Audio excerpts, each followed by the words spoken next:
Hey everybody, welcome back to Master of the Wind. Sorry about the last one. I've been testing the audio like crazy this time, so we're hoping that we're not going to have the same issues. And all the audio tracks should hopefully function together in harmony.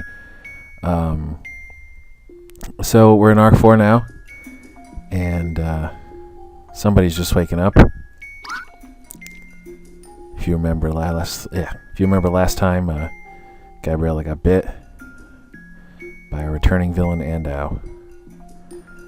And she's staring in a mirror, but she can't see herself, which is one instance where, it pays to have a RTP that's simple, because all you gotta do is put a mirror there and, it'll work. But we did a little extra something. If you can see, she's sitting on a stool, and you can see the stool in the mirror, but not her. So we did make an effort to spiff that up a little bit. Although her clothes are also invisible, so I'm not sure what to say about that.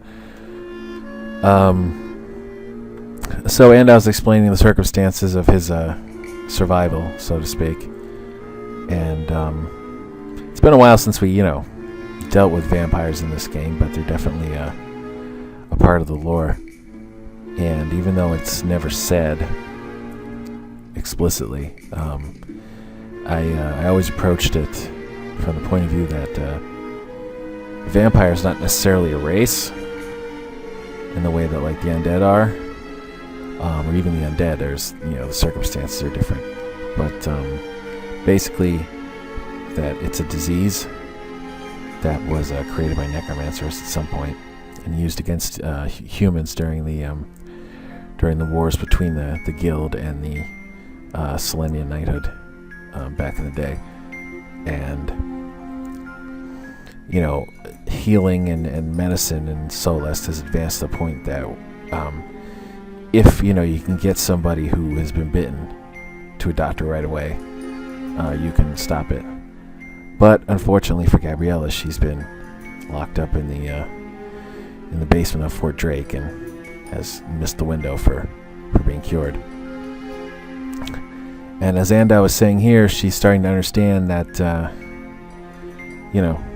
being a vampire isn't really as different as she thought. I mean, she's got abilities and stuff she'll have to get used to, but as well as the whole blood thing. But in terms of, her mental capacity, there's, it feels like being a person, at first glance. So it's just the beginning of her sort of dawning awareness that she's been wrong in terms of how she's treated the undead in the past. And this is kind of a long scene, but I was okay with it because the song is kind of long. It builds for a long time. This song from the anime Elfen Lied, and I have mixed feelings about the anime itself. It's the blood and nudity is kind of over the top, but it had a lot of really emotional stuff, and of course the music was just freaking awesome. So I used a few songs from the soundtrack, mostly for the Andau and Gabriella stuff. And Andau's actually trying to help her a little bit just by telling her, helping her avoid the sort of newbie mistakes. But the blood thing comes as quite a shock. She's not willing to do that. And Andau gets off a good line. Back to your insipid family of bigots. I always liked that. It's so damn harsh. But not altogether undeserved. And I've heard some comments just that it's initially satisfying that this happens to Gabriella because she was so stuck up about the undead, and now she's she's in their shoes. But I think most people feel pretty sorry for her by the time everything's said and done.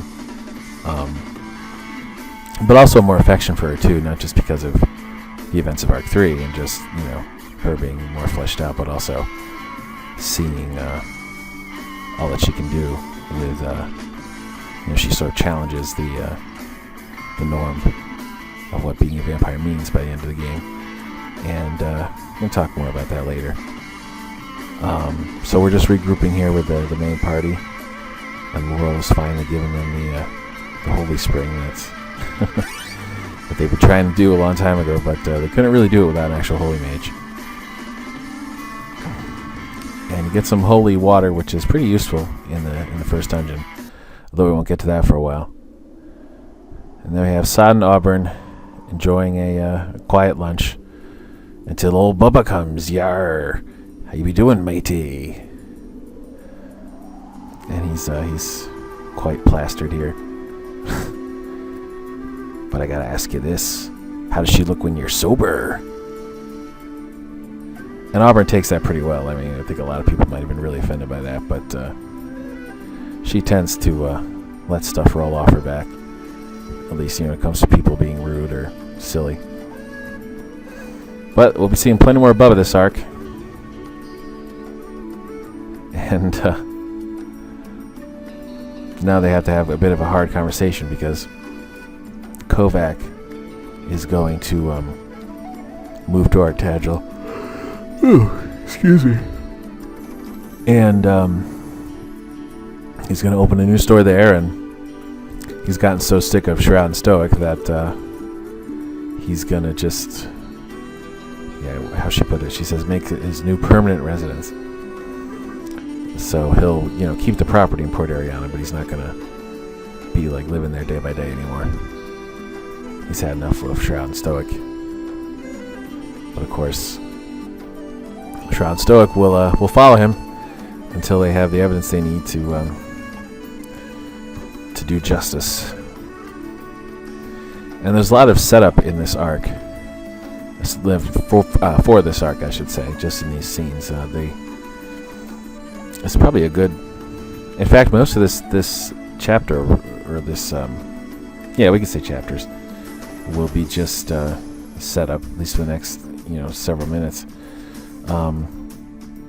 But people always praise the pacing of this arc, which I think in general is warranted, especially because they're probably comparing it to Arc 5 once you get to that, where the pacing on that one was not great. Although it's been revised since it initially came out, so when we do get to Arc 5, the version that you guys see will be different from the version that originally came out. I mean, not majorly, but just some pacing changes.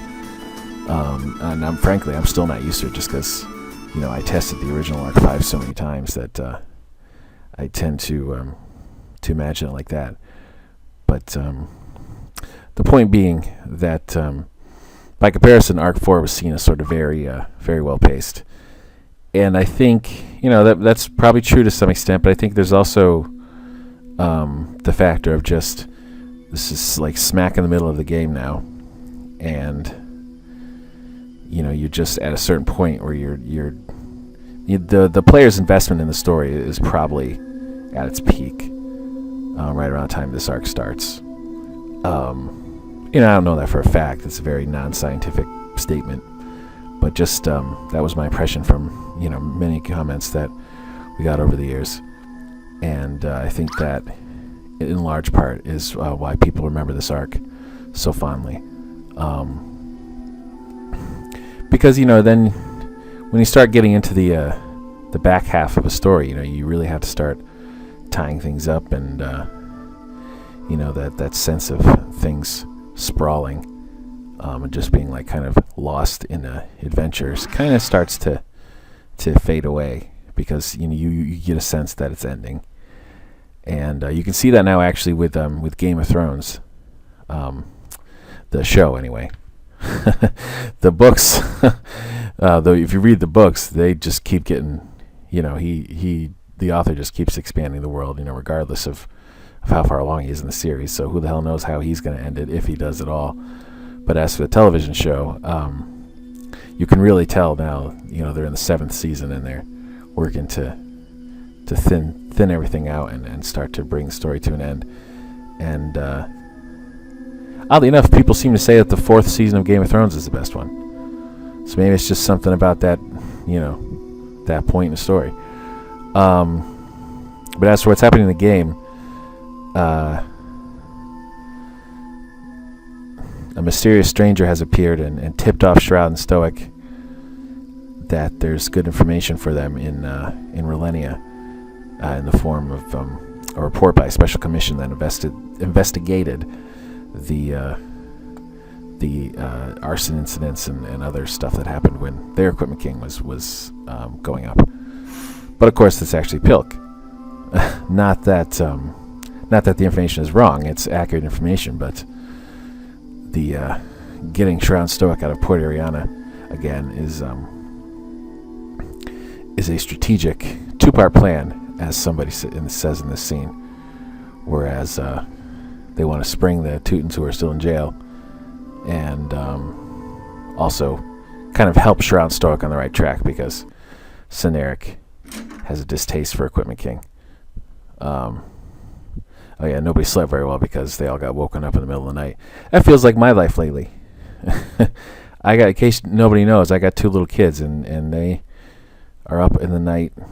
Well, not as much anymore as they used to be, but still kind of frequently, and I got one with a cold, so that doesn't help. But now I got to pick up Laurel from her room, which used to be Rana's room, and she makes a comment about, like, just there's strong feelings all over here. And so it's like, yeah, that's because she was a bitch. That'd be what he was thinking, but no, he wouldn't say that. And Rana's not a bitch. She's just, I don't know, trying to find her way, like any of us. But, you know, picked made some questionable choices in terms of people to associate with. Although I guess it wasn't up to her, really. You know, I think in the Midnight Guild, it's you just get assigned to a master. So if I get back to Legacy, which I have been working on and off a little bit, just some of that, just joining the Midnight Guild and getting referred to a necromancer for training. We're stopping at Tordos to get some goodies.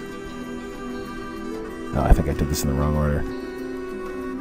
Yeah, he says there's a kind of an unnecessarily long explanation for why there's money in that chest, but the point of this conversation is to illustrate that there's money in the chest.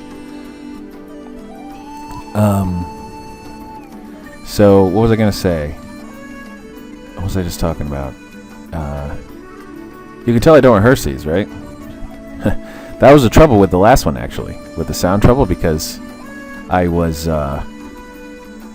because I just talk for like a half hour, and I have a vague idea of things I want to get into, but other than that, it's not really scripted. So I think that that's better, even if it's not like, the cleanest dialogue.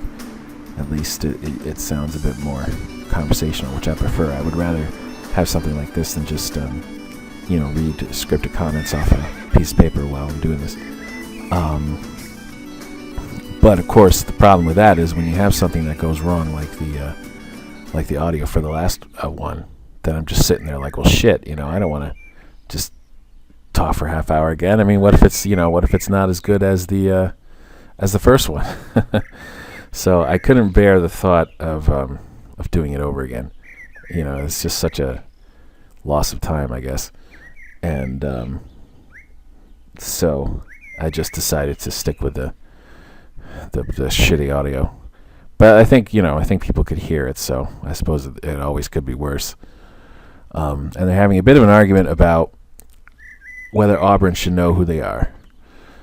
And Saad would like to speak for himself, but unfortunately, it's a decision that affects all of them, so he can't really make it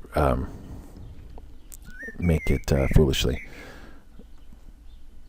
And now Laurel's reminded them that they need to show up in costume because it was Shroud and Stoic that were invited to get the report, not Saad and Bones. So this is an element of Relenia that people really enjoyed. Just the fact that you get to go around a town in your costume, and everybody reacts to you, as Shroud and Stoic.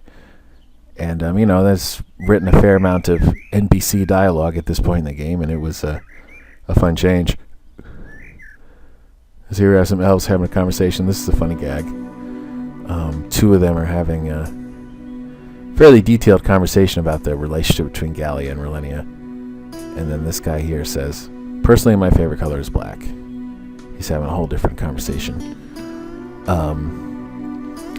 And this area, I think, is probably one of the best maps in the game visually. And this was all Mark. This is all Art Bane. I did not map this place. I did the NPCs and stuff, but he did, and it looks awesome. It was. I'm not coming in here yet. This is part of a little secret thing. But yeah, he combined, the runes tile set, the forest tile set, and just the general town tile set, and it really does convey the visually that it's a town that's recovering, and you've got these ruined buildings next to brand new ones. It kind of reminds me of London. When I was in college, I lived in London for 4 months. I did a study abroad program, and actually I studied several broads. No, sorry, it's just a silly joke. But I did a study abroad program, and I realized that the architecture of the city was all over the place. You'd have a thatched roof cottage next to this modern looking skyscraper, and it was what the hell. But then you read about London's history, and the whole city was pretty much destroyed twice. The first time was in the Great Fire, 1667. I think that's the year, and which really fried the city. But interesting story about that fire. No one died in it. I don't think there was a single casualty, and it was the last time that it was the end of the Black Plague. I really hope I didn't screw that up. I hope that wasn't a different fire, but I mean, how often do you have a fire that destroys the whole city? So maybe it was. So it's kind of a good fire in that way. It, kind of wiped out the rats that were spreading the Black Plague, and people didn't have a high body count. Might not have had any body count if I remember that correctly. And the second time the city got destroyed was in World War II, in the Battle of Britain, when all the Nazi planes were dropping bombs all over the place. So, and of course, there's some buildings that survived that and they're still there. Meanwhile, the ones that didn't had to be replaced. So it just gives this feeling of a really different city. Whereas if you go to Los Angeles, where everything's new there, so you can tell that Los Angeles has never been in a major war, not yet anyway. Although North Korea has lost their fucking minds, so who knows. But, so now we're just wandering through the bar. There's a drunk Lodite. There's a doll from the church who's abandoned her post, I guess. And a guy who just tried to buy Shroud's mask. Guess he thought maybe he could sell it again, or maybe he just wanted it. And there's a lot to do here. There's I think you can get the rare flower you use eventually. I'm not sure when. I think it's at nighttime. And this is an abandoned house that you can't go in now, but you can find the key in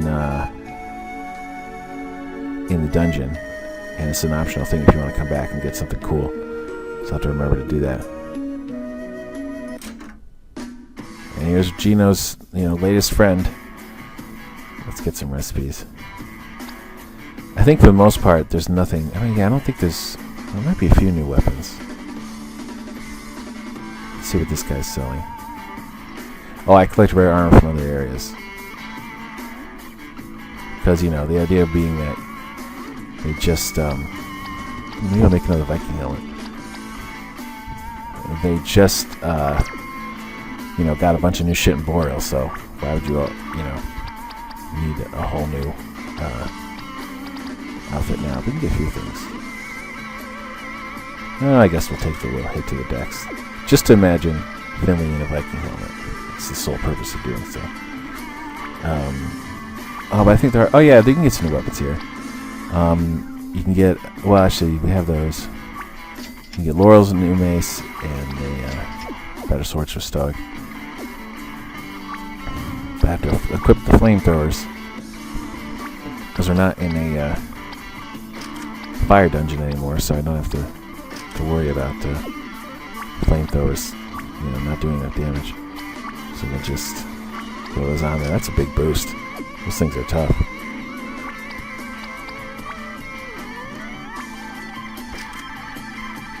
Yeah. Okay, I think we're good with weapons for now. Looks like everybody will be leveling up pretty soon. Not that there's going to be any fighting for a while yet. Man, we're going to spend the entire episode just wandering around the city. It's huge. Okay, we'll save Bane for... Well, maybe we'll have time for him, maybe not. I want to be deliberate with the timing, though, just because there's a scene coming up that I've been really eager to talk about. It's one of the ones I really wanted to go into detail about. But I want to make sure I have time to go into detail, so I wouldn't want to squeeze it in at the end of this. So I think we've been playing for about 20 minutes, so I guess I'll do everything I need to do in the city, and then we'll stop just before we go meet King Bane. There's a bug that sometimes comes up where the first event doesn't trigger, but it's not like when you go to meet King Bane and you talk to his assistant, and you're supposed to go upstairs and he shows up. That doesn't always happen. But I'm not sure it's just because people forget to come and do this first, to meet Wire and get learn about the commission, or if there's actually a problem with the game. It's sad, but we don't really have we're not as in touch with our fans these days. We don't have our own forum anymore. I miss it a lot, but I guess it was just one of those things that sort of gone the way of the dinosaur.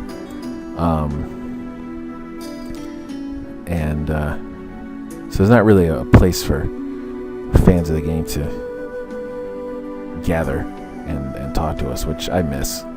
Those forums were really fun. Just so many people talking about the game, and you get new people who'd show up and they'd have their thoughts, and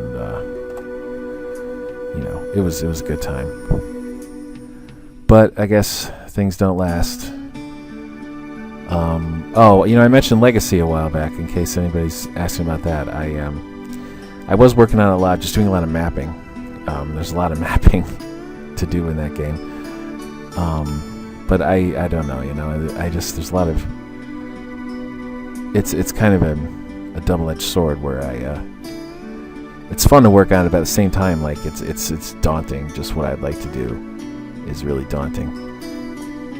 And if I wanted, I could kind of abandon a lot of that and just make something more like this, more linear, more cinematic. But I've already done that a few times, so I was just would like to do something different. But we'll see. We'll see what happens. It's already been, 7 years since this game was done, so I had a long time to do things, but it's definitely not 7 years of work that has been done, that's for sure. This game took 6 years, so if I had been working now like I was working then, there'd be a lot more done. But I'm older now, different things going on, and this is the moment where they piece it together that the only way for the only explanation for what happened is that Pilk assumed the form of the woman who works in the Justice Commission building and told them where to go, because she says that she didn't go to Port Ariana, so who did? And it's the only one that can make sense. And they have to weigh this choice here about whether they should go back and stop the Teutons or keep going, and they ultimately decide. Assad makes a prediction that they won't really rob Port Ariana anymore. They'll just go back into the woods and kind of regroup and move on. And he turns out to be right. And I know people have said that Saad turns out to be right too often. But you figure in this case he knows these people. So maybe this makes more sense than some of the other moments.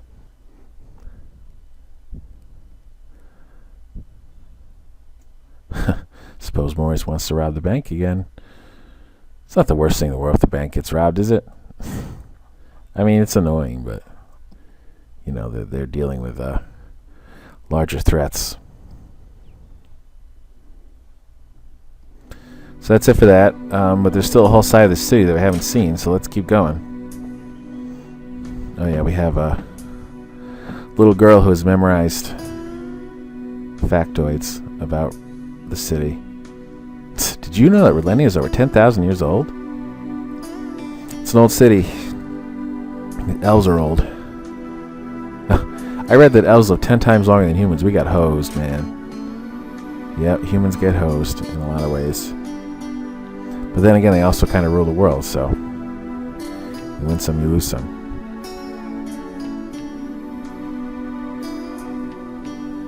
A little imp and his friend. I'm not sure what kind of race those things are supposed to be. They don't really fit very well into the overall lore, but it's mostly just there for gags. And let's see.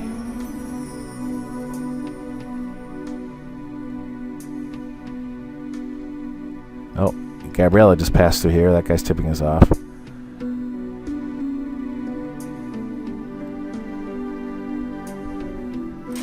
Oh, it was me trying to explain why the item store is small.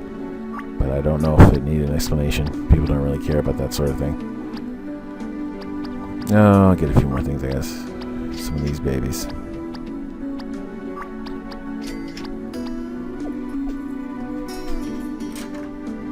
You know, originally, here's a little bit of trivia.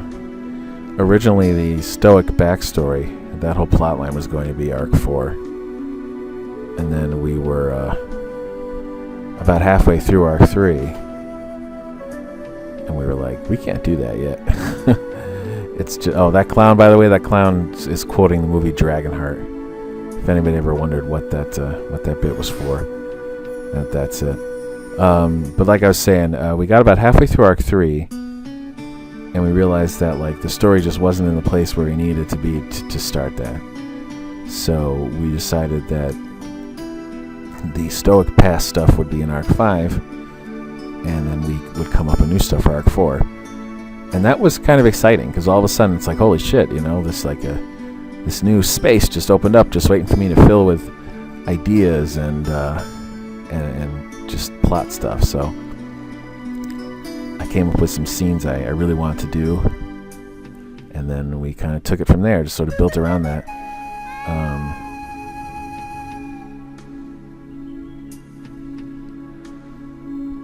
We're almost done. The place is huge, man. Oh, and we have a squabbling human elf interracial couple that live in this house with a dwarf renting a room. So that's there's some hope for diversity in Solist. And oh, here's that's a good one. Here's a skeleton congratulating Stoic on his heroic deeds, pointing out that he's benefited. You know, originally we had to. It used to be that all the skeleton sprites would look the same as Stoic. Well, not with the costume, but they were the same size as Bones, because that was all we had. But thankfully we got a regular skeleton to work with. Alright, well I guess we're done. We'll stop here and meet King Bane next time. Peace.